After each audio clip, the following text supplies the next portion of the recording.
Hello students, welcome to maths class. देखिए, first year math आपने last time जो हम पढ़ रहे थे कंपैरिजन टेस्ट, तुलना परीक्षण, उससे आगे चल रहे हैं। हमने फर्स्ट कंपैरिजन टेस्ट पढ़ लिया था और उस टेस्ट में हमने सीखा था कि दो श्रेणियों का कंपैरिजन करके हम कैसे अभिसारी या अपसारी होना निकाल लेते हैं। कि एक श्रेणी दूसरी श्रेणी से बड़ी है तब अभिसारी होगी या अपसारी होगी, या छोटी है तब अभिसारी होगी या अपसारी। इस तरह का जो हमने फर्स्ट टेस्ट पढ़ा था वो क्लियर हो गया था। अब सेकंड जो टेस्ट हम पढ़ रहे हैं वो इम्पोर्टेंट भी है और बहुत काम का इसलिए कि हर बार हर क्वेश्चन में आपको इसका यूज करने को मिलेगा। तो द्वितीय तुलना परीक्षण क्या कहता है, ध्यान से देखिए जरा। सेकंड कंपैरिजन टेस्ट को हम प्रैक्टिकल टेस्ट भी कहते हैं, प्रैक्टिकल कंपैरिजन टेस्ट। ठीक है, तो सेकंड कंपैरिजन टेस्ट में यदि वही है, दो श्रेणियां हैं, समेशन यूएन, यानी कि एक श्रेणी जब भी समेशन लग जाता है किसी भी यूएन के आगे, एन पद के आगे, तो उसका मतलब वो बन जाता है या एक श्रेणी। क्योंकि समेशन का मतलब होता है योग, और योग जो है आपका वो एन पदों का योग होता है ना, u1 plus u2 plus u3। ठीक है, और तथा समेशन ऑफ vn दो धनात्मक पदों की श्रेणियां हैं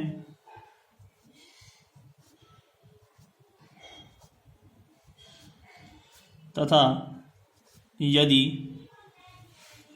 हम लगा दें यहाँ पे limit n tends to infinity, ठीक है, यानी कि un अपॉन vn बराबर में l, और ये है जो l वो नॉट इक्वल टू क्या आएगा, 0। un अपॉन vn आप लगा रहे हो, इसका मतलब क्या है, दोनों श्रेणियों के जो पद आपने लिए हैं, n पद आपको मिले हैं, उनका आपने क्या किया है, अनुपात निकाला है और लिमिट लगाई है n टेंस टू इन्फिनिटी। ऐसा करने पर आपको कोई भी मान मिला है l जो एक फाइनाइट नंबर है, लेकिन शर्त क्या है, वो नॉट इक्वल टू 0 है। ठीक है, जहां l एक परिमित संख्या है, परिमित मतलब फाइनाइट नंबर, चाहे लाख हो, 2 लाख हो, 10 लाख हो, लेकिन नंबर ऐसा हो जो आप गिन सको, वो नंबर क्या कहलाता है, फाइनाइट नंबर कहलाता है। ठीक है, दोनों श्रेणियां या तो अभिसारी होगी या अपसारी होगी। ठीक है, क्या कहते हैं हम, या तो दोनों श्रेणियां कैसी होंगी, अभिसारी होंगी या अपसारी होंगी। किससे, जब आप un अपॉन vn करोगे और उसका जो मान है वो आए एक ऐसा मान, परिमित मान आए, तो हम कहेंगे कि दोनों श्रेणियों में संबंध होगा। इसमें फिक्स नहीं कर पाया ये टेस्ट कि अभिसारी होगी अपसारी होगी, लेकिन ये टेस्ट अब जो जुड़ा हुआ है, जिसके साथ ही जुड़ा हुआ टेस्ट, जिसे हम कहते हैं हाइपर हार्मोनिक श्रेणी, वो जस्ट इससे जुड़ी हुई है। ठीक है, इस टेस्ट को लगाने के बाद आप वो टेस्ट लगाएंगे। ठीक है, ये टेस्ट कहता है कि दोनों श्रेणियां या तो अभिसारी होंगी या अपसारी होंगी। अब आप कहेंगे कि सर क्या करें, ये तो कंफ्यूज कर दिया हमको। तो अभिसारी या अपसारी को फिक्स करने के लिए हमने यहाँ पर सबसे सिंपल एक हाइपर हार्मोनिक श्रेणी का टेस्ट लगाते हैं। ठीक है,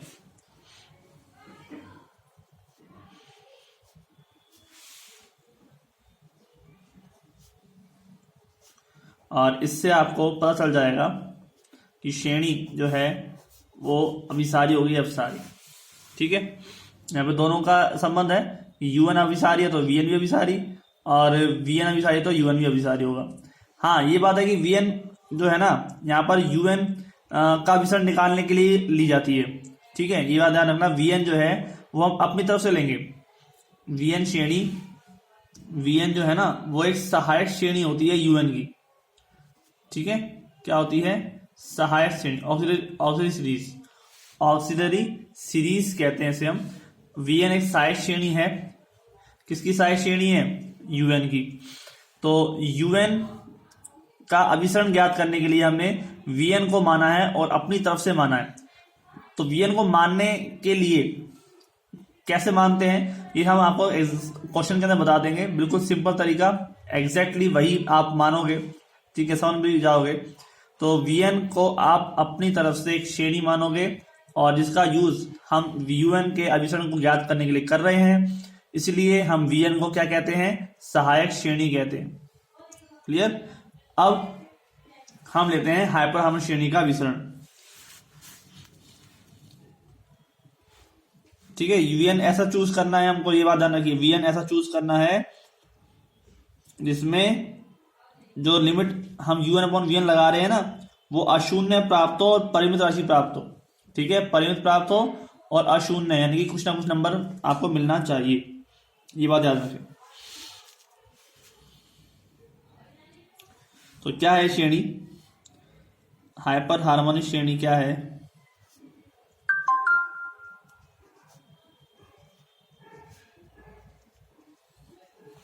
तो देखिए, समेशन ऑफ 1 अपॉन एन की पावर पी, 1 अपॉन 1 की पावर पी प्लस 1 अपॉन 2 की पावर पी प्लस 1 अपॉन 3 की power P plus 1 upon N की पावर पी। ठीक है, ये हमने अनंत श्रेणी ली है जिसमें कई पद हैं, लेकिन श्रेणी जो है वो इस टाइप की है कि पद नीचे है, 1 अपॉन में है और 1 की पावर पी, 2 की पावर पी, 3 की पावर पी, इस टाइप के। ठीक है, इस टाइप के पद है हमारे पास। पी का मान, अब यहाँ पे जो श्रेणी का विसरण है ना, वो डिपेंड किस पे करेगा, पी के मान पे डिपेंड करेगा कि पी का मान कैसा है। अब पी का मान 1 से छोटा है, देखो आप सोचो जरा, पी का मान अगर 1 से छोटा हुआ यानी माइनस में हुआ, और माइनस में हुआ तो ऊपर जाके प्लस में हो जाएगा, और अगर लिमिट लगाता हो n टेंड्स टू इन्फिनिटी तो वैल्यू कैसी आएगी, इन्फिनिटी आएगी। अगर वैल्यू जो होती है वो पॉजिटिव होती है या एक मान लो तो 1 के बराबर होती है, तो मतलब क्या हुआ, 1 अपॉन एन, 1 अपॉन एन में क्या हो जाएगा, इन्फिनिटी। अगर हम लगाते हैं n टेंड्स टू इन्फिनिटी तो 1 अपॉन इन्फिनिटी का मतलब क्या हो जाएगा, 0, तब श्रेणी क्या हो जाएगी, 0, उस हिसाब से देखेंगे। ठीक है, तो केस बनते हैं यहाँ पर पी के लिए, पी पर डिपेंड करेगा। तो ये कह रहा है कि श्रेणी क्या है, अभिसारी होगी यदि पी का मान 1 से बड़ा हो। ठीक है, convergent if P is greater than 1। Second, अपसारी होगी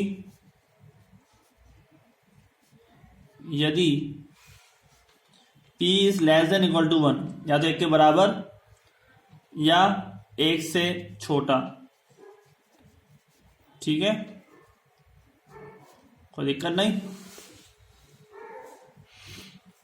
तो इस चीज को आप प्रूफ भी कर सकते हैं, ये जो है आपके अलवर 19 में आया हुआ सवाल है, मतलब कि हाइपर हार्मोनिक श्रेणी के विसरण को ज्ञात करो, एक टॉपिक, यानी कि ये जो चीज आई है, पी का मान कैसे 1 से बड़ा होने पर अभिसारी होगा और कैसे 1 से छोटा इक्वल होने पर अपसारी होगा, ये चीजें आपको प्रूफ करके भी दिखानी होंगी। ठीक है, तो हम यहाँ पे प्रूफ कर देते हैं इसके अभिसरण को। तो देखिए, हमें बात जानते हैं, ठीक, हम 3 केस लेके चलेंगे, एक तो पी का मान 1 से बड़ा और एक पी का मान 1 से छोटा और उससे बराबर। ठीक है, तो यहाँ देखिए आप, यहाँ पे हम अगर पहले पढ़ चुके कि अगर हम ग्रुपिंग करें, अगर हम किसी भी चीज का ग्रुप करते हैं तो ग्रुपिंग करने पर उसके अभिसरण पर कोई फर्क नहीं पड़ता। ठीक है, तो हम यहाँ पर इस श्रेणी की को ग्रुप करके और इसका अभिसरण ज्ञात करेंगे। ठीक है, आपको पता है कि किसी भी श्रेणी को हमने गुणधर्म पढ़े थे इसके, हम कुछ भी श्रेणी में जोड़ें तो कोई फर्क नहीं पड़ता अभिसरण पर, कुछ घटाएं, कुछ गुणा करें किसी संख्या से तो फर्क नहीं पड़ता। ठीक है, तो प्रूफ में आप देखिए, हमारे पास केस फर्स्ट क्या है, केस फर्स्ट कहता है कि यदि p का मान जो है वो 1 से बड़ा है। ठीक है, क्योंकि धनात्मक पदों की श्रेणी जो है ना, पदों को किसी प्रकार से, पदों को हम किसी प्रकार से क्या करें, ग्रुपिंग कर दें, समूहित करने पर उसके अभिसरण पर कोई फर्क नहीं पड़ता, उसके अभिसरण पर कोई फर्क नहीं पड़ता।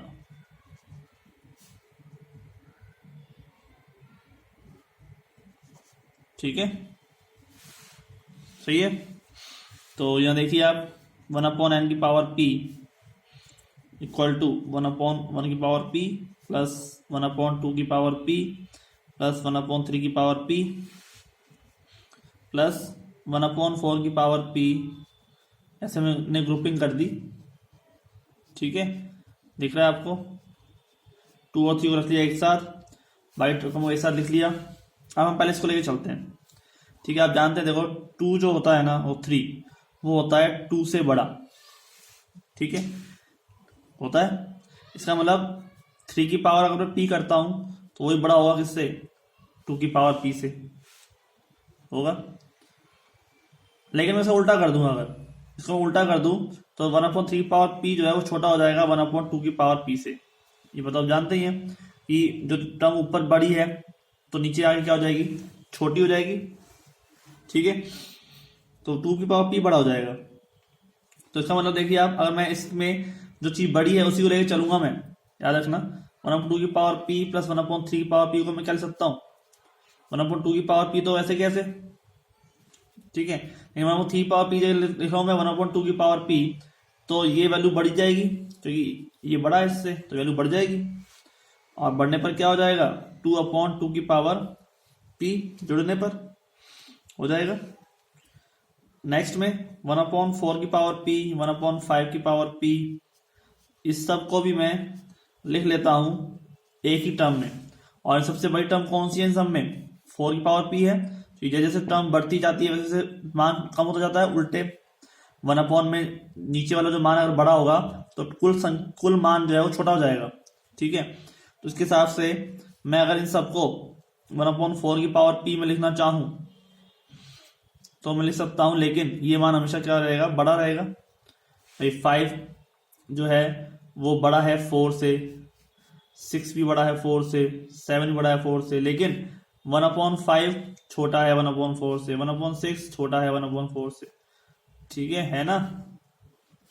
अगर मैं पावर p लगा दूं तो भी वो छोटा ही रहेगा, हालांकि 1/4 बड़ा रहेगा हमेशा, 1/4 बड़ा है 6 से भी, 7 से भी और 5 से भी। तो इसके हिसाब से यहाँ पे क्या हो जाएगा, ये हो जाएगा यहाँ पे 4/4 की पावर p हो जाएगा। तो इसकी जगह पर रख रहा हूं मैं 2/2 की पावर p। ठीक है, 1/1 की पावर p तो है ही, 1/1 की पावर p क्या रहेगा, 1 ही रहेगा। ठीक है, इसको 1 ले देता हूं मैं, इसलिए क्या आ जाएगा 2/2 की पावर p, और आगे क्या आ जाएगा 4/4 की पावर p। इसको समझ में आ रहा है, इसका मतलब क्या हुआ, स्क्वायर टर्म बन रही है, यहाँ 2 या 4 यानी कि 1 plus x square plus x³ अगली टर्म क्या होगी 8। ठीक है, आप देख लो यहाँ पे 8 ही होगी, 7 के बाद 8/8 की पावर p। तो ये श्रेणी क्या बन गई, गुणोत्तर श्रेणी बन गई।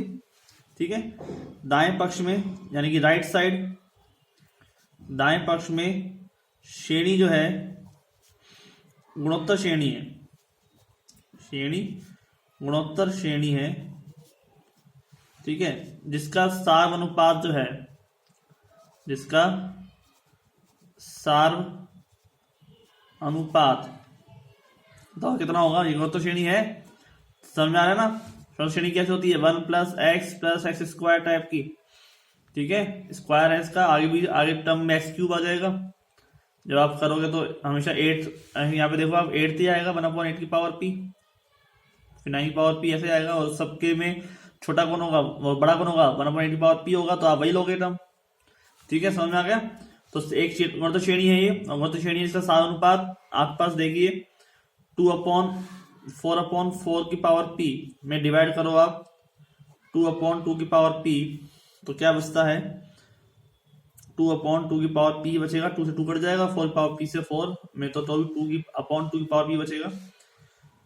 तो 2/2 की पावर p का मतलब क्या हो जाएगा, 1/2 की पावर p -1। ठीक है, 2 को नीचे ले आया, p माइनस 1 हो गया।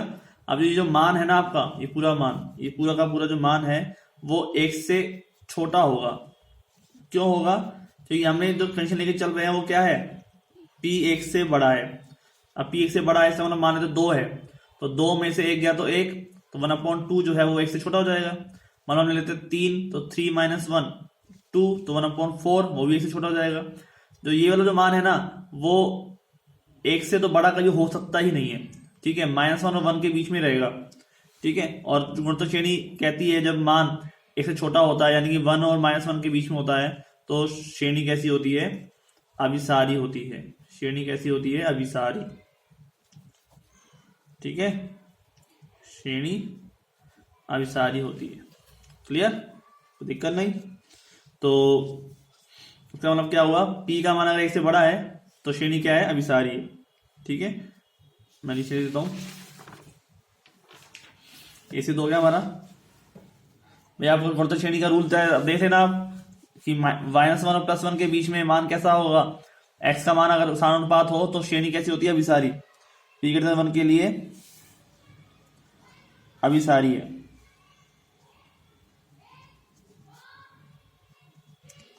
अब हम ले लेते हैं सेकंड केस, जब p बराबर क्या है, 1, ठीक है।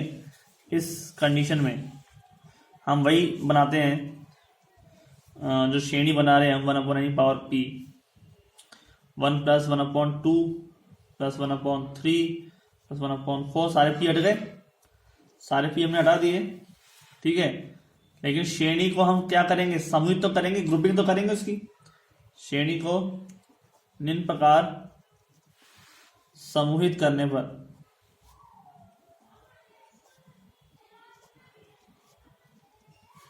तो समूहित करने पर समूहित कर देते हैं 1/n/p = 1 + 1/2 + 1/3 + 1/4, ये वहां पे हमें 1/3 1/4 कर दिया, ठीक है। 1/5 1/6 1/7 1/8, ठीक है। ग्रुपिंग करने से कोई दिक्कत वाली बात होती नहीं है।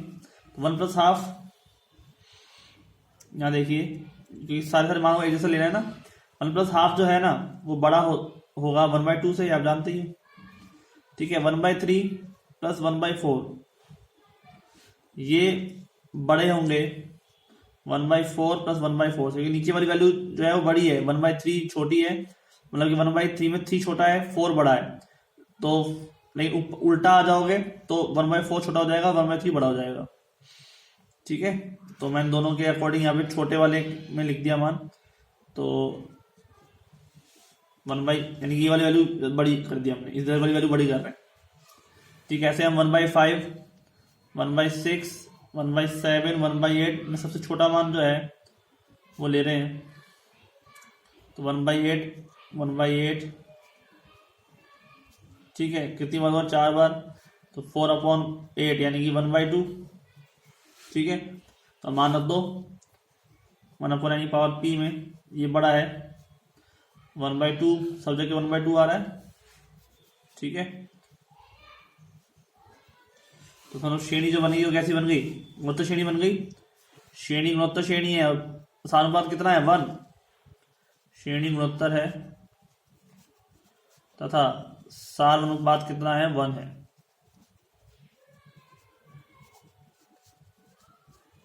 ठीक है। 1/2 में 1/2 का भाग दिया तो कितना बचेगा, 1 बचेगा, ठीक है। तो सार अनुपात 1 है, तो सार अनुपात पे तो डिपेंड करती है, जब 1 होता है तो श्रेणी कैसी होती है, गुणोत्तर श्रेणी के अंदर जब सार अनुपात 1 होता है तो गुणोत्तर श्रेणी कैसी होती है, अपसारी। तो p = 1 के लिए श्रेणी क्या हो जाएगी, अपसारी हो जाएगी, श्रेणी अपसारी है, ठीक है, कोई दिक्कत नहीं। अब लास्ट केस हमारा केस थर्ड, सेम ऐसे ही हो जाएगा इसकी तरह, p का मान 1 से छोटा, ठीक है। p का मान 1 से छोटा है, यदि p का मान 1 से छोटा है तो इसका मतलब 1/n/p, ठीक है, वो बड़ा हो जाएगा 1/n से, ठीक है। नीचे वाली वैल्यू अगर यहाँ पे माइनस का चिन्ह लगाऊंगा तो ऊपर जाकर बड़ी हो जाएगी उतनी, राइट, ऊपर, समझ आ गया। और p का मान -2 है तो ऊपर जाके n² हो जाएगा, n² है जो बड़ा हो जाएगा 1/n से। तो इसका मतलब क्या है कि जब 1/n